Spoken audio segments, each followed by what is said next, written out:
Les actualités.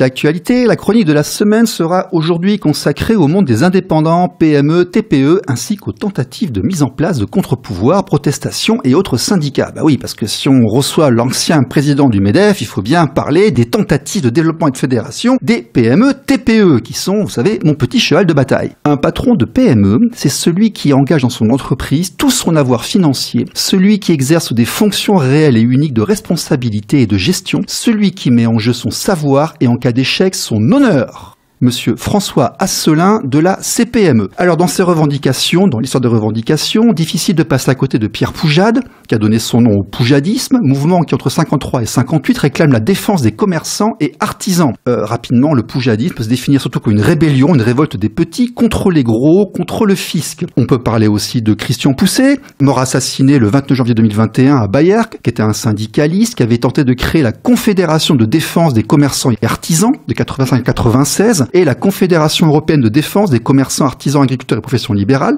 la CDCAE de 92 à 2001. On peut aussi citer Claude Reichmann, qui a tenté de faire tomber le monopole de la sécurité sociale. Bah oui, si on est dans l'Europe, après tout, pourquoi ne peut-on pas adhérer aux charges sociales et aux impôts et protections sociales des divers pays de l'Europe? Pourquoi est-on encore non soumis à la libre concurrence? C'est une question qu'on peut se poser.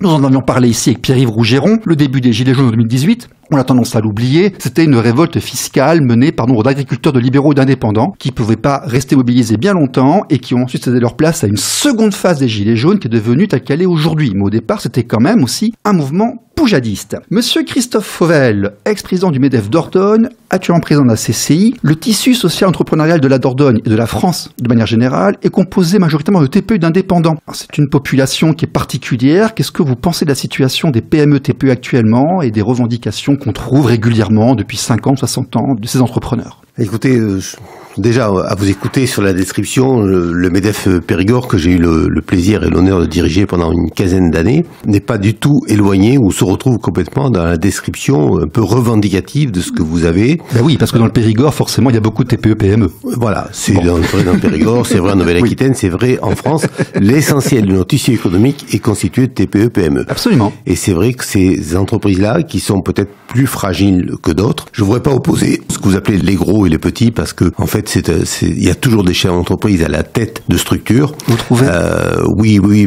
Après, elles sont plus ou moins équipées, ces entreprises, avec des back-office plus ou moins importants. Mais si vous voulez, il y a toujours des problématiques de chefs d'entreprise, de fiscalité, de concurrence européenne, mondiale, et de charges qui pèsent sur ces structures, qu'elles soient grosses ou qu'elles soient petites. Et notre combat, qui est le combat de l'entreprise, et quand je dis l'entreprise, j'y inclus bien sûr les chefs d'entreprise, mais j'y inclus les salariés, bien évidemment, parce que sans les salariés, il n'y a pas d'entreprise, et sans les patrons, il n'y a pas d'entreprise non plus. Donc, ça ne fait qu'un.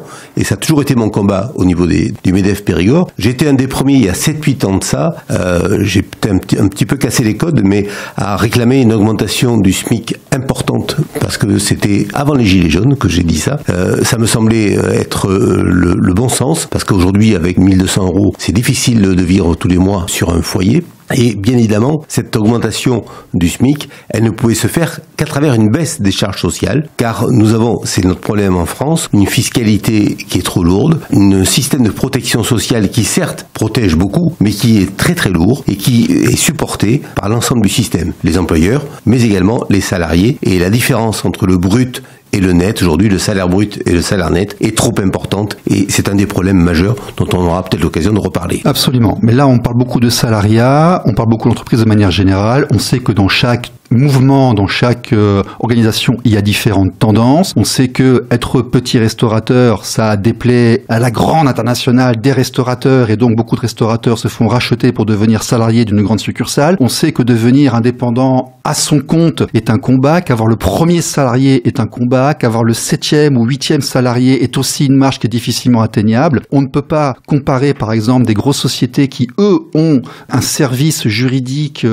économique, des avocats pour pouvoir se permettre d'avoir extrêmement peu de charges ou de faire du chantage à l'institution, et le restaurateur du coin, la petite pharmacie, le travailleur indépendant qui, eux, par contre, doivent gérer eux-mêmes la production, l'administration, l'administratif, la régulation. Et donc, il y a véritablement deux sortes de sociétés. Je peux pas vous laisser dire complètement cette chose-là comme ça, mais je vais le démontrer. Bien sûr, je vais pas juste qu'affirmer. Non, parce que dans le fil rouge de ce que vous dites, oui, vous dites exactement ce que je pense. C'est-à-dire que le fil rouge de toute la problématique d'une entreprise, qu'elle soit petite ou qu'elle soit grosse, c'est le poids de l'administration, c'est le poids des obligations, c'est les seuils que vous citez, les moins de 10, les plus de 10, mais ça, c'est pas le fait du chef d'entreprise, c'est le poids de l'excès de réglementation qui pèse aujourd'hui en France, qui empêche l'esprit d'initiative, qui coûte, quoi que vous en disiez, mais ça coûte aux grands groupes. C'est pas par plaisir qu'ils ont des services, des back-office et autres pour gérer tous ces problèmes-là, mieux que les TPE et les PME. Ouais, mais ça va leur prendre 1,5% de leur chiffre et tout, de gérer tout ça, l'indépendant du coin. Excusez-moi, mais 1,5% sur les sommes engagées,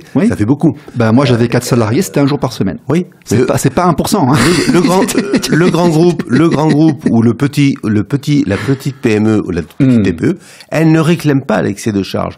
C'est un des combats que nous avions eu et que nous avons toujours au niveau du MEDEF, c'est la simplification. Nous décrivons souvent l'Europe comme un poids excessif, mais si nous avions en France juste le poids des normes européennes et non pas des surréglementations comme il y a en France, je peux vous dire qu'il y a beaucoup de TPE, PME et de grands groupes qui s'en porteraient beaucoup mieux. C'est Christophe Fauvel, c'est l'invité de la semaine, ne bougez pas, c'est juste après ça.